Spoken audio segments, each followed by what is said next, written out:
Thanks everyone. Happy to be here with you guys again for another Darshan room. Yes. So yeah, as Tatiana said, my topic for tonight is something that just came from what I was reading recently. So see, whoever here familiar with the Bhagavad Gita? More or less. Anyone read the Bhagavad Gita before a little bit? Okay. So I was reading, so those of you who know the Bhagavad Gita, a very famous book, almost like, say, a manual of yoga. So it explains a lot of the, I'd say, basics as if it's elementary, but the most important things about the practice of yoga. It's a lot to say about the mind, the soul, and the journey of what all of us are going through here in this world as spiritual beings.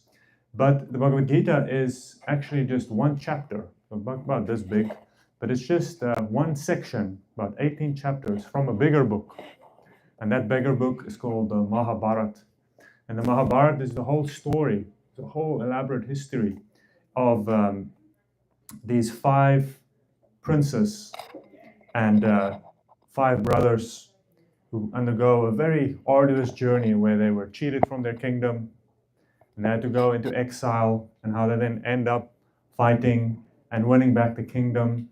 And it's just one of those stories that it just goes on, and it's like, all these little intricate details. And if you read the Mahabharata, it's very interesting because it's all conversation. So they'll be telling a story, and then there's like a story in a story, and it's like it sometimes gets a little difficult to keep track of what's happening. But it is a really wonderful story. And I was reading a certain section of this Mahabharata where at the end, just after the war had ended, then, and I'll tell a little bit about the history of the war, there was someone committed a horrible act, a great act of infanticide, where he killed someone's sleeping children.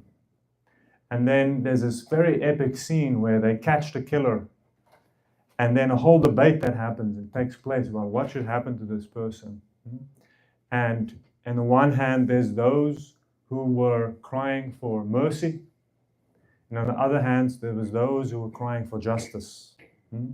And it really made me think when I was reading it. First, it's just such an epic scene, and I'll read a little bit about the history, and I'm actually going to read a few verses from a text that sort of gets into the drama.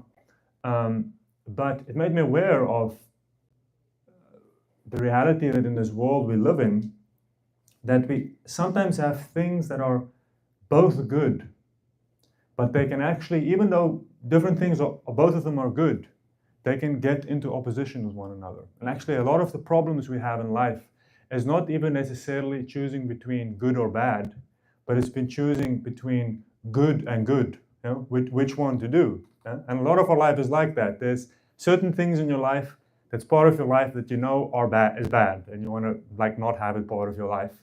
And that sometimes is a struggle, but at least it's a little simpler, because you don't want this to be part of your life. It's just wasting your time, wasting your energy, where there were some addiction we have or so many bad habits that we can have. And those things are in one sense a little simpler to deal with, because we know sort of our life will be better without it. But the more challenging things in life is actually when you start having things that are all important, that start to compete for your time and energy. And then you have to choose, say between, you're very driven in your career, and then but you have to choose between your career and your family. And that's very tough, because now it's not just a question of where you can just decide, oh, I'll just ditch my family or ditch my career. It's like you have to somehow find a way to balance out these various things. So, and a lot of life, when we start getting into, as our life unfolds, we will oftentimes be confronted with situations that is not so simple. It's not just as simple of good versus bad. And it can be really challenging in many instances in life to know what are we supposed to do, specifically when all important priorities start to compete against one another. So what I will do, I'll tell a little bit of the backstory, and then I'll read a few verses, and then a few purports, and then I will end off with sort of a few concluding remarks on what to do here. So firstly, as we start, I think it's important to understand that, as I said, how a lot of the story and the background is going to be important to settle up here. Okay, let's find this one section.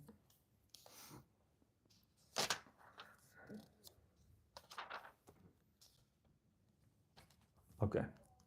So the story starts with this. The Bhagavad Gita starts, or the Mahabharata starts with, it plays off in ancient India, very ancient world, sort of a Lord of the Rings kind of setting in one sense, for those of you familiar with it. So it's very ancient, and the world is still very mystical. So there's a lot of mystical things that happen there, and a lot of magic in one sense also, if you read it. Quite crazy stuff happening there. And people that are, say, of a previous age, very similar sometimes when you read the Bible and they speak about how like people used to live, like Noah was 900 years old and all these kind of things, like speaking about some ancient past that seems very different than the world we inhabit. So similarly, the Mahabharata takes place in this world that seems very different than the world in which we live in at the moment. And but there's a story of a king, and as we said, the king had two sons, and the one son was the older son, and he was born blind. So unfortunately, if you're blind, it's very a little bit difficult to be a king if you're blind. So the kingdom actually went to his younger brother. But then when this younger brother died, then the blind king, he became the steward of the kingdom. So a steward, it's very similar to what we call also a regent, where he's not really the king, but he's just sort of holding the throne until the children grow up and they can inherit and they can have the kingdom.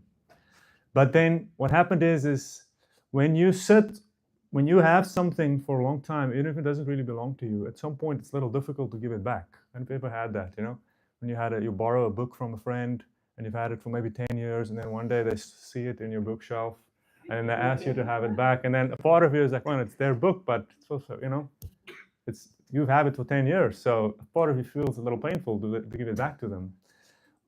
So what happened is that king, even though he was just sitting there as the regent, for so many years he was there, and as he was sitting on that throne, the difficult problem is that he wanted to have his own children to take the kingdom.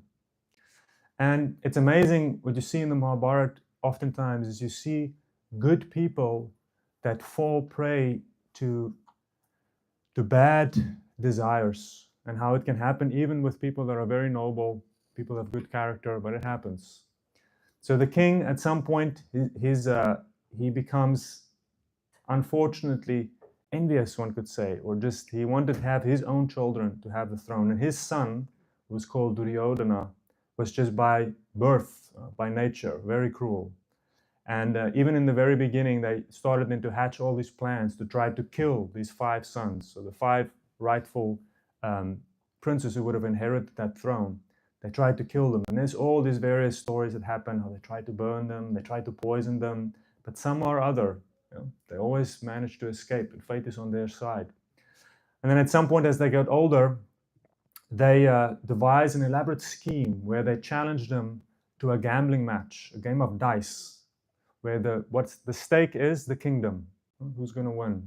But the person who was on the side of Duryodhana, on the evil side, he had a pair of magic dice, and with that dice was made of the 2 knuckle bones of his father. Interesting, there's a whole elaborate story of what happens with that dice. So he had this magic dice so that he can control what exactly was the outcome.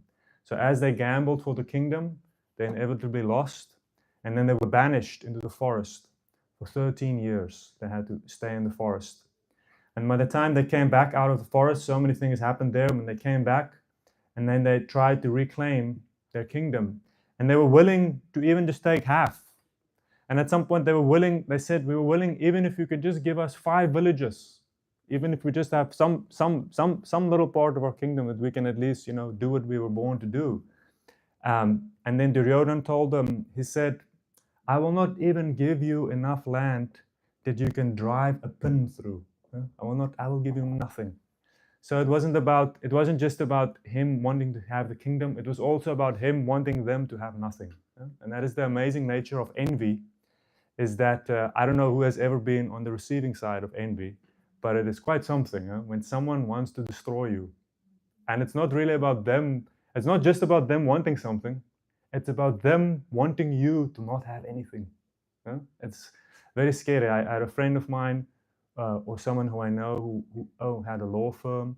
And then he was with someone and he was partner for like 15 years or something with that person. And at the end, this person stabbed him in the back, tried to take everything. And I remember when he was telling me that story, it was just such a experience for him to be on the side where someone wants to take everything from you, you know?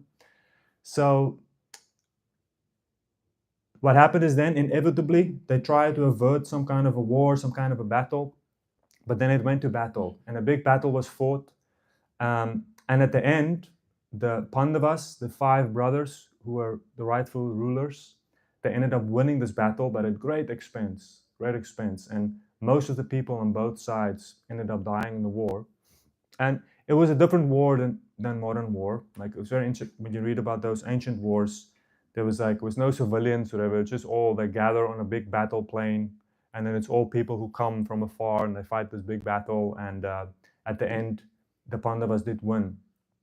But there was only 3 people survived. So this king Duryodhan, the evil king, he ended up at the end. The last fight was a hand-to-hand combat or club to club, where just the 2 people were fighting. One of the brothers and Duryodhana. And at the end, they broke both his thighs with a club fighting. And then at the end, he got knocked out and he was left there for dead. And then the only 3 people that survived, there were 3 people that survived. And one of them was called Ashvatam. And Ashvatam, he had been the son of the military teacher of both the good and the bad brothers. Because the Duryodhan, the Pandavas, these 5 brothers, they all grew up in the same kingdom. They all had the same teachers.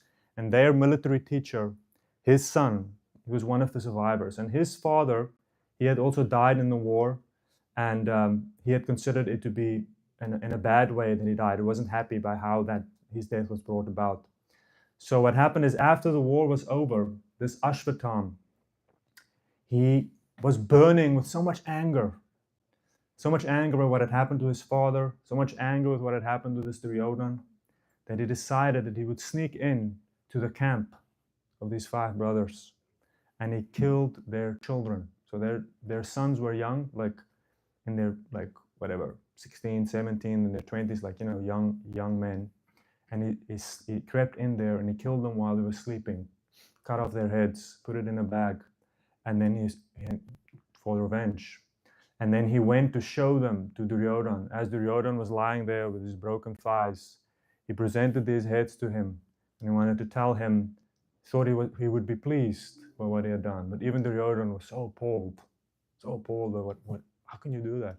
You know, kill children in their sleep. So then what happened is, naturally, they found out, and then they chased this Ashvatam. They chased him, and at some point they caught him, and that was Krishna and Arjuna. They were on a chariot, and they were chasing behind him, and they caught him, and then they bound him up, and then they brought him back to be judged. So that's a little bit, that's like condensing, you know, a very, very, very long story and like a few little sections, but that's the gist of it. So I want to read here something to you, which I think is always nice to read the actual verses. So this is from the Bhagavatam, and the Bhagavatam is in one sense it's like the sequel of the Mahabharata. So they pick up the story where the Mahabharata ends. So there's actually the beginning, and then they explain a little bit what happened after the war. So let's see here. I'm looking at a specific. Okay, here we go. So Arjuna, his eyes blazing in anger like 2 red balls of copper, arrested Ashvatam and bound him with ropes like an animal. After binding Ashvatam, Arjuna wanted to take him to the military camp. Krishna, looking on with his lotus eyes, spoke to angry Arjuna. Krishna said, "O Arjuna, you should not show mercy by releasing this relative of a Brahmana, for he has killed innocent boys in their sleep.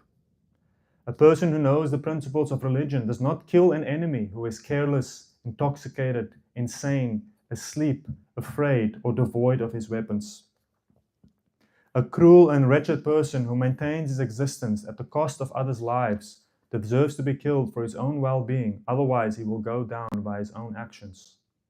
Furthermore, I have personally heard you promise your wife that you would bring forth the head of the killer of her sons." This man is an assassin and a murderer of your own family members. Not only that, but he has dissatisfied his own king. He is but the burnt remnants of his family. Kill him immediately." Although Krishna, who was examining Arjuna, encouraged Arjuna to kill Ashvatham, Arjuna, a great soul, did not like the idea of killing him, although Ashvatham was a heinous murderer of Arjuna's family members. After reaching his own camp, Arjuna, along with his dear friend and charioteer Krishna, entrusted the murderer onto his dear wife, who was lamenting for her murdered sons. Draupadi, who was the name of his wife, then saw Ashvatham, who was bound with ropes like an animal and silent for having enacted the most inglorious murder. Due to her nature and due to her being naturally good and well behaved, she showed him due respects as the son of her teacher. She could not tolerate Ashvatham being bound by ropes, and being a devoted lady, she said, "Release him, for he is a Brahmana and the son of our spiritual master." It was by Drona Acharya's mercy that you learned the military art and also the art of controlling weapons. He is certainly still existing, being represented by his son. His wife is still also alive. O fortunate one who knows the principles of religion, it is not good for you to cause grief to his glorious family members who are always respectable and worshipful. Do not make the wife of Dronacharya cry like me. I am aggrieved for the death of my sons. She need not cry constantly like me.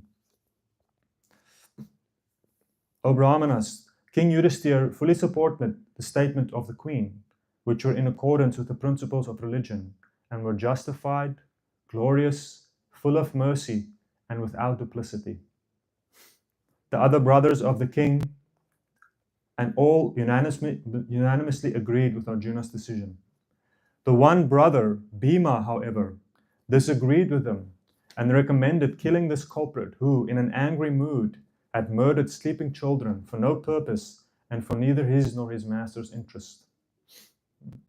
Krishna, after hearing the words of Bhima and others, saw the face of his dear friend Arjuna, and he began to speak as if smiling.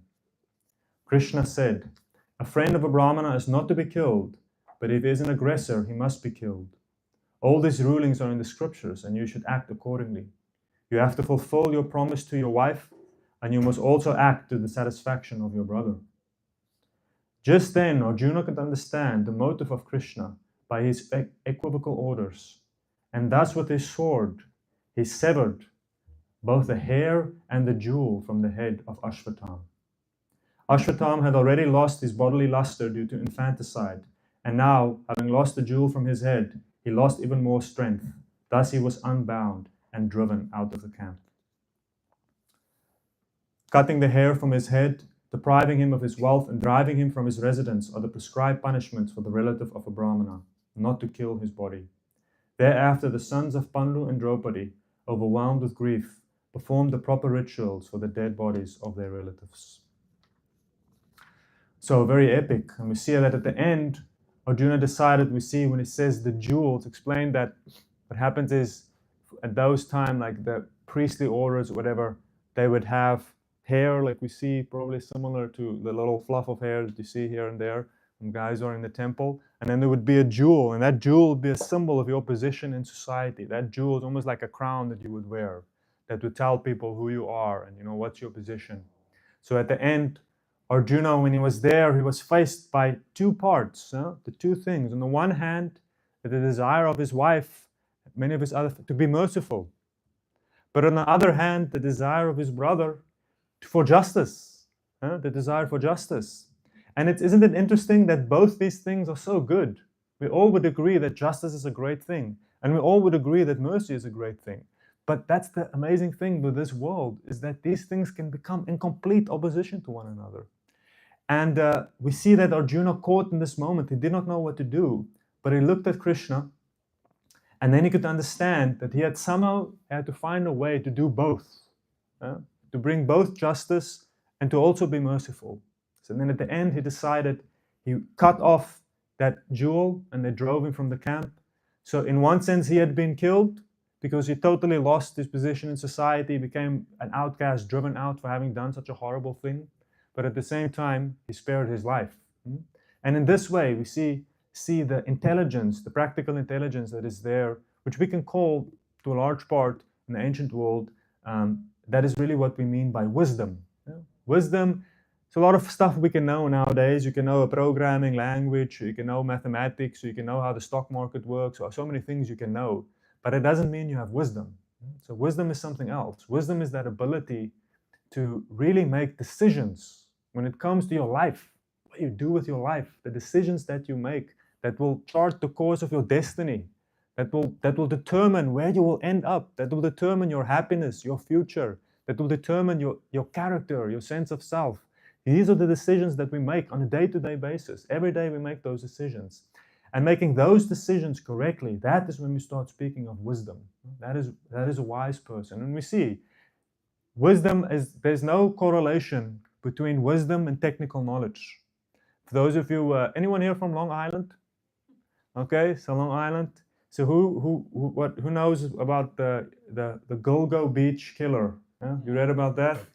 So the Gilgo Beach killer, so for those of you who know, so that happened, but in the 90s or something. They found all these bodies in Long Island. So there's a stretch of beach, and they found one body, and then later they found another body, and they ended up finding like 6 or 7 different bodies there. And for years, they didn't know who it was. There were all kinds of speculations. Actually, my wife's from Long Island. One of her school friends, they suspected that it was her father. It was like this whole big thing, and he was sort of arrested, but then he was released. But then everybody thought maybe it was him, you know. Speak about awkward. And but then later, and I think it was 2 years ago, something maybe last year, they just somehow found this guy. Somehow tracked him. He had a phone.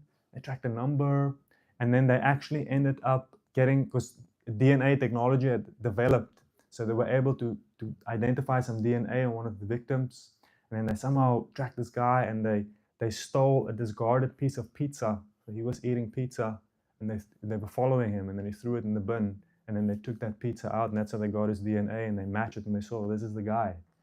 And then they ended up catching him, and he just lives like 2-3 towns away from us.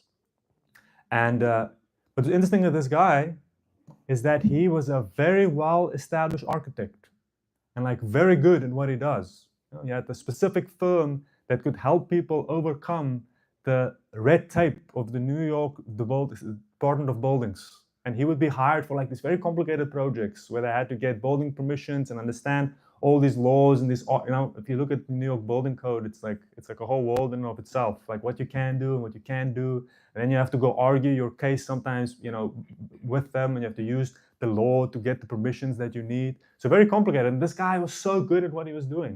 He was expert, you know, but at the same time, a serial killer. Huh?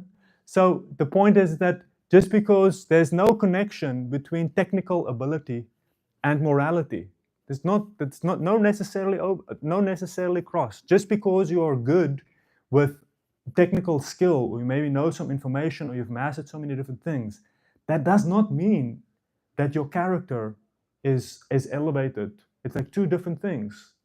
So for those of us, we live in the modern world, and in the modern world, it means our whole educational system, from the day you walk into kindergartner to the point if you go to college, if you finish high school, the whole thing is geared for one purpose, which is to somehow equip you with the technical knowledge to be useful for the economy.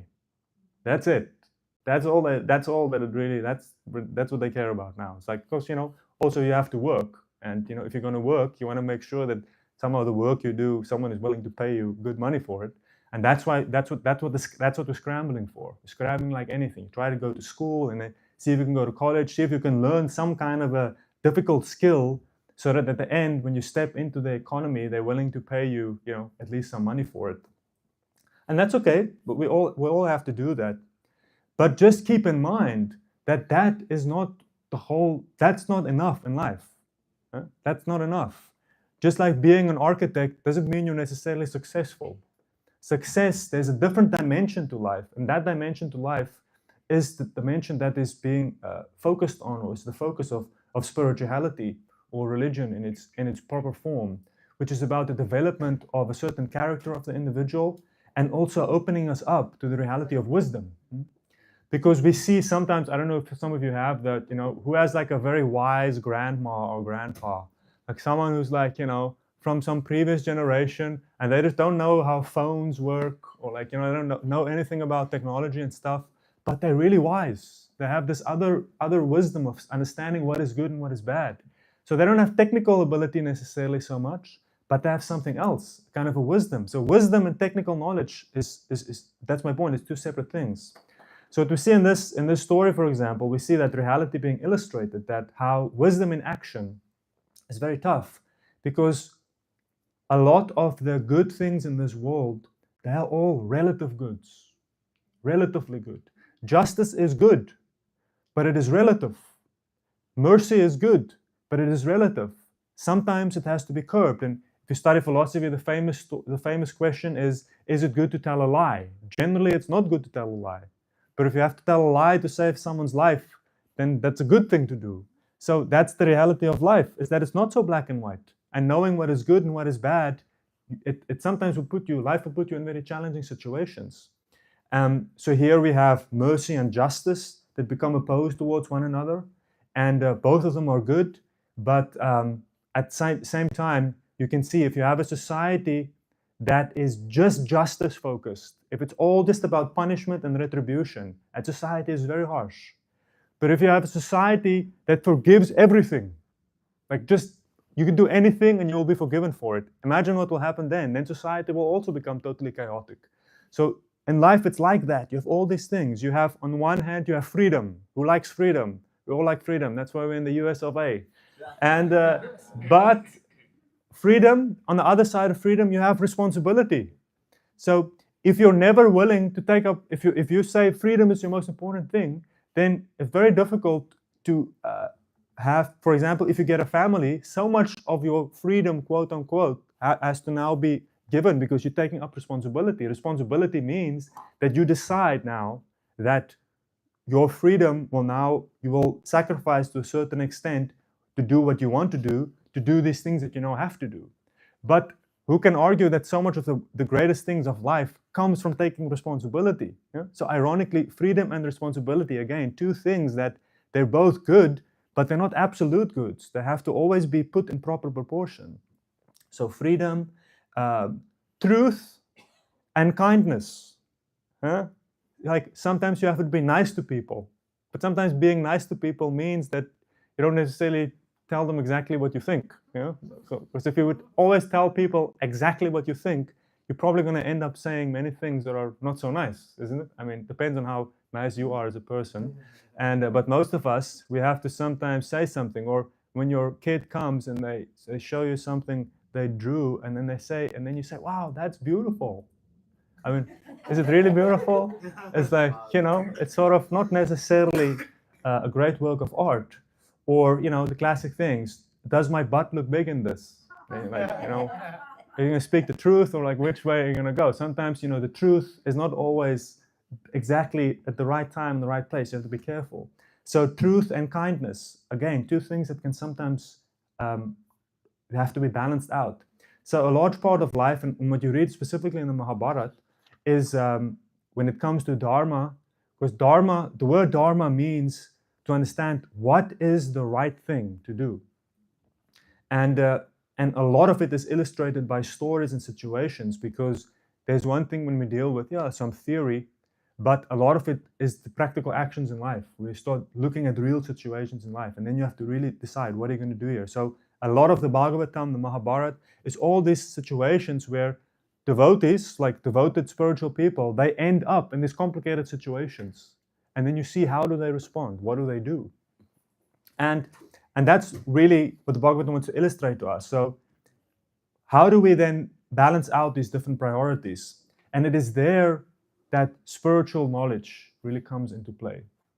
So spiritual knowledge, when we start speaking about absolute knowledge, it means that when we, if you read the Bhagavad Gita, the very beginning of the Bhagavad Gita, before you can start dealing with the complexities of your life, before you can start dealing with the details and how to figure out these things, you have to start with the absolute reality. What is that absolute reality? is that we are spiritual entities. There's the soul that exists eternal, that is inhabiting now this body, and that this body is like a vehicle we are driving. It is a temporary dress we have, but at the end of life, at some point when this body comes to an end, the soul will continue to exist. Consciousness can never be destroyed. It was never created. It exists eternally.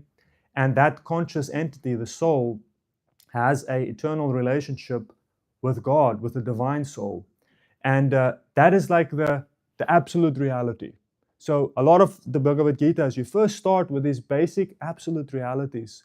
And then from there, you have to come down to practical life and see, okay, well, keeping these ultimate things in mind, keeping in mind that life is temporary, but I am eternal and I am the spirit soul.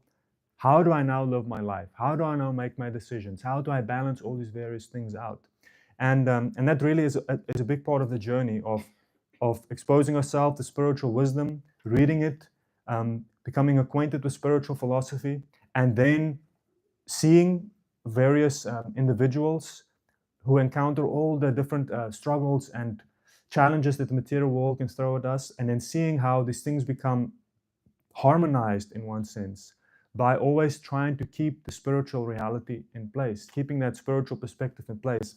It allows us like a vantage point from which we can see properly. Just like sometimes in your life, if you're in the thick of things, it can get very confusing. And but it's almost like when you're in a valley. If you're in the valley, it's very difficult to see where you should go. But if you're up on a hilltop, on a mountaintop, and you look down, it's very clear. You can see clearly all around you. You can see what's the path to take, what not to take. So similarly, spiritual knowledge, when we start absorbing spiritual knowledge and spiritual practices like meditation, what they do is it's like climbing on top of a hill. And from there, if you stand there and you look down, you can get some clarity about what to do and how to balance out these various things, the various different elements of our life. And this was a very extreme example. I mean, I doubt that any of us would, that was quite extreme. Probably, I don't know if any of us would ever have to be in a position where you have to decide whether you're going to chop someone's head off or let them live. But that's what's nice about these extreme situations, is that they show the principles very clearly. But in our own life, the same dynamics will definitely play out. When we become confronted with situations which it is very difficult to know what is right and what is wrong. And it is in those instances that as we become more firmly established in transcendental philosophy, transcendental knowledge, it will help us to find that proper balance and see where the proper path is to take. Otherwise, as I said, even if we have things that seem apparently good, but elevating relative truths to an absolute platform can cause chaos, can cause total chaos in your own life and even in society.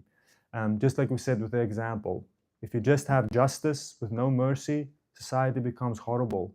And even if you just have mercy and you have no justice, society also becomes horrible. So whether it's us collectively as a society, we need some intelligence to be able to balance out things properly.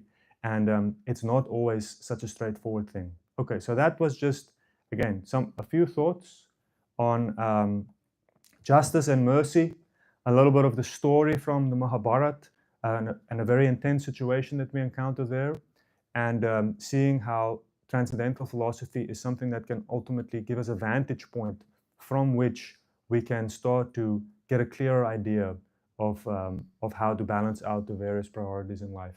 So there's a few thoughts. Now, if anyone has a question, you can ask a question. If you have a comment, you're also welcome to make a comment. Or if you just want to share with us something that was maybe said or that you heard that you found very interesting, that's always nice to hear. Yes, sir. Yeah, earlier you were kind of making this contrast between like technical ability and wisdom. Mm-hmm. But I guess I wanted to ask, like, when it comes to like higher ethics, or even you mentioned transcendental philosophy or philosophy in general, when you say that requires some technical ability to approach that wisdom? No, 100%. So my example was perhaps like an extreme example, but technical understanding can definitely aid in understanding philosophy. Like, for example, if you would understand Sanskrit, the language, it's going to help a lot to delve into, like, philosophy or something. So even all of us, even just speaking English, it's a kind of a technical ability that we have. So yeah, 100% that some technical understanding is there, and even we see that people who start dealing with very complicated situations, oftentimes a good education and a technical understanding will help there. So yes, it is true, but I think more the principle holds that technical understanding is not a guarantee of wisdom, and they can actually exist separately. And I think that's more the point we have to keep in mind, and that unfortunately our modern education system does not necessarily, even though it has such a huge emphasis on technical ability, there's not so much in there in terms of wisdom or building character. It's sort of phased out over the years. And that was more the point I wanted to make. Yeah. Does that make sense? Thank you. That's a very good point. Yes, ma'am. Curiosity, because we are in the age of Kali, Mm-hmm. it's worse. Is it possible, and because people change, Mm-hmm. because women, my mother's days are different from a young girl today. Yeah. Or even from me, Mm-hmm. who's in middleware. Yeah. And is it possible that during translating the Vedic literature, Mm-hmm. that errors have been made? That something has been lost or in the translation or? Yeah, I think that. I think therefore it's very important when we approach spiritual traditions, we have this concept of what they call the parampara, or the disciplic succession, where there's an element of knowledge that we can call a living tradition. We have a tradition, because a spiritual tradition has to do two things. It has to stay loyal to preserve its integrity, but at the same time has to adjust to the changing circumstances. And it's exactly this. It's like mercy and justice. It's like being preserving tradition and adapting. They are sometimes, how do you know, because they're not the same thing, and they both have to be done at the same time. So you see that is a big challenge that spiritual traditions have, because if you become, like you're saying, we cannot live exactly the same like our grandparents did, even when we speak of our great grandparents, because society is totally different. The world changes, our duties change, so many things are adapting. So spiritual life also has to adjust. It has to adjust to the current realities that we face. And therefore we have to have a living tradition, a tradition of teachers and students that in one sense keep it alive, so that and every tradition, every generation has the responsibility to receive what has become before, spiritual knowledge that has been preserved, but then they have to also have the responsibility to now apply it properly. And there's definitely errors that can be made in applying tradition. A lot of mistakes can definitely be made by each generation. But I think if we stay connected to the tradition and at the same time connected to the most important principles, then we will be able to figure it out. But that has been going on forever. Like even your grandparents' generation, it's not that they, even for them, life was very different than their grandparents. So it's like the reality of life changing is for everyone is like that. Now I think life has changed much faster. I mean, the difference between the 1500s and the 1600s is not as big as the difference between the 1900s and the 21st century. I mean, life is changing, and what to speak about what the hell is going to happen in the next 50 years? It's like things are moving very fast. So it is challenging for tradition to keep up, but the living tradition of spiritual teachers and students and sincere students, that's in one sense how it's kept alive. And even if you read the Bhagavatam, you'll see it's all conversations. The Bhagavatam, it's just all teachers and students that are speaking to one another. And in that way, it stays alive. And we have to balance out these various things. So they asked Prabhupada that same question. So Prabhupada said that the principle should never be changed, but the details should be adjusted. Sometimes you have to adjust the details. So that sounds fair. But the problem with that is, how do you know what is a principle and what is a detail? So they asked Prabhupada, they said, well, Prabhupada, how do you know? Prabhupada's the teacher that brought these books to America, and he said, he thought about it for a bit, he said, that requires some intelligence. So the problem is it requires some wisdom to make that distinction between principles and details. But I think if we work together and if we practice sincerely and if we have a good society in which we have respected teachers that are deeply absorbed and also people with integrity, then we are able to deal with the changing circumstances without getting too washed away, either by being too conservative or by being, carried away by the spirit of the time. Is that okay? Yes, sir. So going back to what you said about how do you tell the difference between a principle and a detail? Mm-hmm. So well, I think like the principle are more like eternal. Like the details are always gonna get lost in translation. So Mm-hmm. going back to like I'm not as in depth in the Bhagavad Gita as you. So like Mm-hmm. going back to like what like holding the seriousness of Krishna's presence on earth. Like Yeah. you can say like what was the purpose of his incarnation on earth, Mm-hmm. and how does that trickle down into our we have in these texts per se. Good point. So Krishna says that he came to earth to establish religion and to annihilate irreligion. And what does that mean? It means that, well, that's the question then. He came to show the path by which every spiritual being can become awakened to his full spiritual potential. Because that's really what life is about. It's about each of us. We have the potential within us to reconnect with the soul and to reconnect with God. And showing that path of how that is attained, that's what's explained in the Bhagavad Gita. And those, like you said, those are the eternal principles that are just the same from time to time. And it's amazing how, the Bhagavad Gita, we read it today, but it was read 500 years ago. It was read 1,000 years ago. It's the same book that was read 2,000 years ago. And in each era, the same general principles hold true. And what are those principles? The basic things. There's the soul, there's God, there's the need for discipline, the need for focus. It's like that, none of those things change. And that's in one sense what Krishna said. That's what he came to teach. He came to teach these eternal principles that we need to sometimes be reminded of again and again. And if we hold true to those principles, then we will reconnect, realize ourselves, and then also realize God. And that's sort of the main focus of it.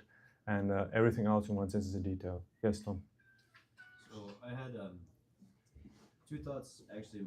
First thought was in regards to the question that you had asked or the comment that you had made. I was thinking that I liked what you said about intelligence and wisdom not necessarily being like, they don't have to come together. Like someone can be wise without necessarily having not intelligence, but technical skill. Mm-hmm. Someone can have technical skill without necessarily being wise. And I think that's helpful for maybe people who, like myself, maybe who's tried to like become technically proficient in many different things, but never really been ultimately successful. Mm-hmm. It sort of gives me hope that, I can still like gain this wisdom, even if I can't be a master of some like technical ability, I can still gain this wisdom. And reminds me of, then there's mercy there. Like I don't need to become something. I can still, there will still be some mercy that can come to me. I don't, How are you gonna spend your time? Yeah. And then my other thought was, I appreciate the analogy of like climbing a mountain, and the higher on the mountain we get, the more like the broader view we have, the more we can see. And it just like gave me this reflection that I feel is helpful for me to share. Maybe it could be helpful for someone else too, that I can sense I'm starting to climb the mountain and I can see a little bit, and I can make like small commitments. I can see on the future I could feel more comfortable making more commitments when I can see more. But since I can only see so much, I'm being very careful. It's like, okay, this decision feels right. I can see there's two paths that are both could be good. Like you said, choosing between good and what's better. Yeah. So I appreciate that analogy that you made. Thank you. Yeah, that's a nice like that reflection. Yes.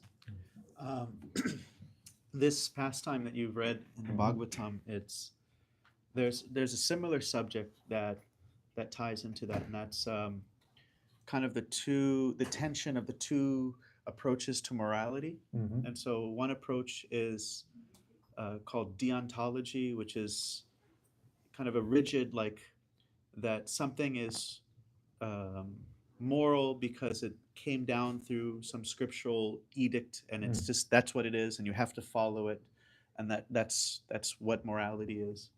And then the other side of that is called consequentialism, where you look at the consequences, and you find the tension with the first one you mentioned, like say somebody is trying to hide from the gang, and they say hide me, and the priest says okay, you can hide in the attic, and then the gang shows up and they say I'm looking for this guy, and it's like, well, the not protecting him was more important than not telling lies. So that's like the deontology is like, it's a rigid idea, where consequentialism is you're looking at the consequence, but that on alone by itself is it's without like a basis, meaning you don't really know what is of any moral dignity, because it's just based on the assumption of what is good versus not having an axiom. So in this story, you have the devotee, God is telling the devotee, do this, and the devotee doesn't do it. God says, kill this guy. And Arjuna says, no. And God's like, yes. Correct answer. So he didn't do what he told him to do. And he said he was smiling after. So it's like, and so there's one Swami who gives a talk on this topic, and he says, we start off with a deontological basis. We start off with the understanding of spiritual principles, but they're backed up with spiritual reasoning, with the consequentialism. That it's not just consequentialism, reasoning without an axiom, without like a basis, and it's not just a rigid sense of moral edicts that don't have any kind of intelligent flexibility. So. Oh, thank you very much. Yeah. So consequentialism, you will see that the worst crimes in human history has been committed for the greater good. Like if you look at totalitarian governments, they are usually motivated by the idea that they're building a perfect society. They claim they are motivated. And if 1 million people have to die, I mean, is that too big of a price to pay for a perfect society? So you see consequentialism, it's like it can get completely out of whack, where because again, how do we know what's the consequences even? But it's a very nice point that rule-based, so we start with the principles and then have reasoning guided by those principles, and that's what we have to do. We have to keep intelligent. Very nice point. Any other final comments? Yes, ma'am. I have another Okay, let's go. Conflicting things. When you speak about the where they have this land is my land, and this land belongs to the Kandavas, and when Europe first asked the Indians, and who are you? They said, we are the people who are here. And there was no concept of private property. And this Mahabharata seems to have a concept that this land belongs to the king, or it belongs to the Pandavas. And then there's these other people who just feel like the whole concept of private property, we're the people who are here. So we live here because that's where we are. But the concept of this is my land, get off, you're on my property. That whole thing was, I have like conflicting views with that. No, it's a big thing, development of private property. I mean, I think that you have to understand that the private property rights we have in America, for example, that was what made America very different than even Europe or other societies, is that the idea was you could come and then you could own land. That was extreme. Because in days gone by, it was only kings that owned anything. No one owned anything. So I think it was more, if you look at ancient societies, there was this idea that private property was really only something that existed on a monarchical kind of level. Like kings would own anything, and no one else really owned anything. And that was there up until very recently. And America is the great private property revolution that happened, where now, for example, if you own a house, Like before, you own that house. Only kings owned property like that. It was like your house, and not even the government can tell you what to do with that house. That is a very unique thing. That's something that sort of commonly available to people, that people can own stuff like that. So in the ancient world, I think it's important if you go back to these ancient worlds that it's very different in so many different ways, legally and consciousness-wise. And you see even with kings, because the idea was there in the ultimate sense that even kings don't really own anything. The idea was there is that the king is just there as the representative of God. We see in the fourth canto, we see how Maharaj Prithu is there, and Prithu is speaking to his citizens, and then he tells the citizens that you have to understand that somehow I am now carrying the scepter of the king, but I am actually dependent on your mercy, because my duty as king is to make sure that all of you flourish in performing your duties. And if you don't, I as the king will suffer all the sinful reactions. So I think it's when we start adding in God to the equation, because that's what Prabhupada said, that ultimately we have to start by understanding that no one really owns anything. Because at the end we all die. So all of us are renters. We're all just renting for a little bit. No one owns. So even the kings, yes, okay, they were fighting for who should rule and this kind of stuff, but even there, the consciousness behind it, at that time at least, was understanding that, hey, it's like even they are just, everything ultimately belongs to God, and we all just temporarily have something a little bit in our control. But yeah, it is interesting, but therefore we see that the world of kings was in one sense very separate from the ordinary people. And we see, for example, if you read about Chaitanya Mahaprabhu, you see how he was never willing to meet a king. Because he says, kings, have you ever read this? You ever read the Chaitanya Charitamrita? About Chaitanya Mahaprabhu a little bit? Of Lord Chaitanya? Yeah. So, no. So, the idea is there for spiritual, very serious spiritual people, they keep a distance from kings. Because being a king means you have to deal with me and mine, with punishment, with gold. But that used to just be the job of the kings. And ordinary people didn't have to deal with that stuff so much. And what to speak about those who are renounced, the monks or the spiritual tradition. So we see that therefore, if you are a king, you can still do it. But we see, for example, if you become a monk, what do? You surrender private property. And then you take a distance back from, owning and controlling. So some people will have to deal with owning and controlling, but some people can also give it up. And in that way, we all have to find our way through the world. So the ancient world made provisions for all of that. So I don't know if I exactly answered your question, but it was some ideas at least, I think. Yeah. Yes, Jimin. Yeah. So my neighbor is a very wealthy person, and he owned this amazing property. And then one day he told me, "Oh, he thinks communism is so great." And I was like, "Okay, so then give me your house. Give me your house.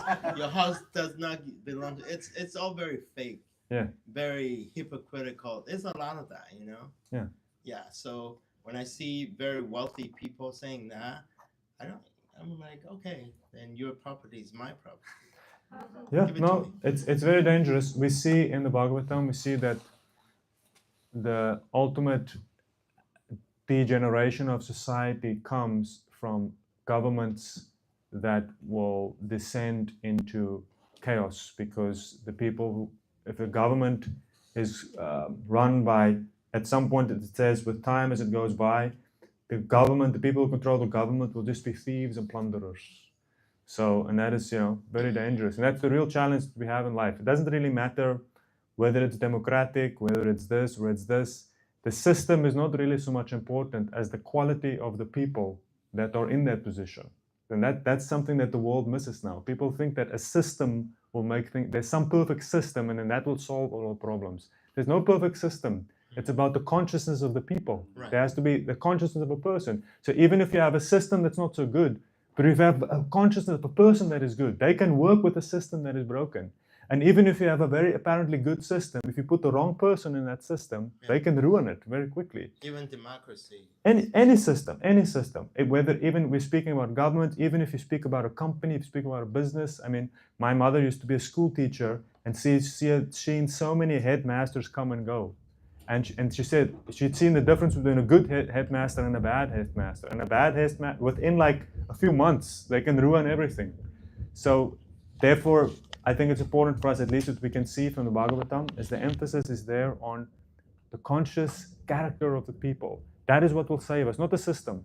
The system, whatever the system is, systems will always be adjusting. Now we have 100 years ago we had monarchies. Now we have nation states. God knows what we're going to have in 100 years from now. Maybe 100 years from now we won't even be citizens. We'll just be working. We'll be working for a corporate company, and then you'll just be a citizen of Google, and I'll be a citizen of Microsoft. And then we all live in Microsoft compounds and Google compounds, and and that's just how the world is going to be. Who knows what's going to happen? Even if it ends up like that, it's still going to be dependent on, well, what is the consciousness of the people that are making decisions. So I think as we deal now in the world, it's very complicated, but at the end, good character and good qualities that come from seriously practicing spiritual life, that is what will solve, that is what will make the world better, regardless of whatever else and what the condition of the world is. And in the absence of that, there's no system. There's no system that will guarantee perfect happiness. Yes? A point that you had mentioned a bit earlier that I find really interesting, where especially in the ancient world, the ascetics kind of wanted to stay away from the kings, not wanting to dabble in like human things like ownership, money, needing to make decisions, having that level of natural responsibility. Yeah. Do you think that one of the biggest issues now, though, is the fact that those who are ascetic don't want to be involved with power? How, if we're going to have enlightened leadership, those who are prone to spiritual truth, spiritual searching, their lack of interest in power. It's a problem. How can we reconcile that so that there are good people in true leadership positions? So if you read the Platonic dialogues, so Plato, if you ever read Plato's dialogues, and then Socrates is there doing his thing, and Socrates will always come and they would ask someone some basic question, and they would keep asking a question and a question and a question until it gets like very complicated and existential. And but it's very cool to read. So one of his questions, he asked one person, he says, would you say that the desire for power, well, firstly he says, would you agree that it only works when those are in power are good people? And, yes, if you have power, you have to be good people. Now, would you say, or virtuous, he used the word virtuous, and he say, would you say that the desire for power is a disqualification from being virtuous? Then they say, yes, the desire for power is very bad because people do all kinds of horrible things for it. And then he says, my dear, I don't know who he was speaking with, like Glaucus, whatever. So my dear Glaucus, but how will we then have good people in power? If to be in power, to be good means you don't want power, and how will we get good people to have power? And very interesting. Even Socrates was asking that question thousands of years ago. And so the Vedic solution is very interesting, is they say that ideally you have two different kinds of people. So the Vedic is there's different kinds of people performing different functions, just like in your body. You have you have white blood cells and red blood cells, and they perform very different functions. So similarly, you have some people that are disposed towards actually being executive, ruling, being kings. So people who actually hold the reins of power. But then you have those people like the ascetics who are disinterested. But ideally, there is a what you call like a symbiotic relationship between the two, where those who hold the executive power, they inquire and they get guidance and advice from those who are Brahmanical. But those who are like the ascetics, they themselves stay clean. So in India, for example, the classic example is Chanakya Pandit.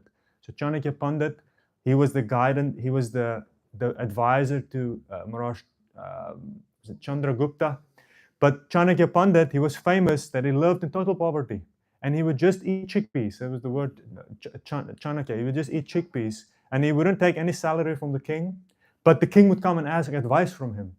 So in this sense, that's sort of the ideal thing where, you need to have this. There's different kinds of natures for people who hold direct power. They should also be good, but they can't necessarily be aesthetics, because it's very difficult to be an aesthetic and at the same time have political power. If you look at the Catholic Church, there was a huge problem in Middle Ages Europe. That was the problem, is that the Catholic Church became itself a political entity, and it caused so much chaos. So very good if you separate these two things. So there's those who are performing that priestly role, and there's those who perform the kingly role, and there's a separation between the two, but there can be a relationship, and that's the ideal sense. So even in our temples, for example, like, we have a temple president, and he's a very nice person, but and very, it's a tough job to manage a temple like this. There's building. You have to work with like the city sues us the whole time. I mean, crazy stuff happens. It's like, it's not a very like relaxed, like meditative position. It's like, it's a very hard work to manage a building like that. But then we have, for example, a lot of spiritual teachers who come through, and they're not part of the managerial thing. They just come to teach, and they come to guide individual people, and come to give inspiration. And in this way, like, we are like trying in a microcosm to try to have these different roles that people play, and that's what I think. Even in society, you have different natures, and the aesthetics, they should stay a little bit aloof from direct power and wealth and opulence, but they should still have an influence by having very tight relationships with those who are actually in positions of power. And but for that, you need leaders that are actually very humble, that are able to at least take good advice. And if you read about a lot of the advice for kings, and they say that's the main thing for a king should never do anything without asking his advisors. Because when you're holding the power directly, it's like, if the pressure is on you, you can make decisions very quickly. But therefore, all kings, they have some advisors who are, at one sense, they're supposed to guide them. But the more spiritually advanced these advisors are, and in one sense, the more disinterested.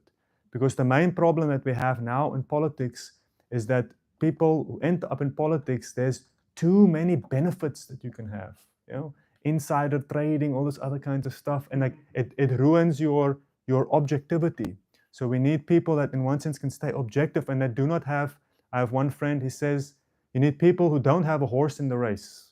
The people who are themselves just they not stand anything to gain materially from the situation, and then they can speak the truth, and then they can offer good guidance, and that's the ideal sense that we need to have. How to do that? That is a very difficult question, but that at least is the archetypes, that you have these two different archetypes that are suited for two very different functions, but they can work together, and it's very difficult to amalgamate them in one thing. Very difficult to have both of them together, because the needs of both of those roles require something very different. So, but if there's some very nice things, if you read the Bhagavatam, a lot to say about that, about the Kshatriya, who is the king, the kingly mentality, and the Brahmana, who is the priestly mentality, and how they're supposed to work. And a lot actually of these stories take place in those dynamics, where you see the kings and the priests and how they're supposed to interact, because it is it's a great science and a great art actually of having rulership that is both cool-headed and disinterested, and then at the same time effective and efficient and powerful. And to combine those things it's very difficult. Okay, I think we have to end here. Thank you very much, Nityananda, for having me. Thank you very much for everyone. It's a pleasure to be here, and we'll see you again.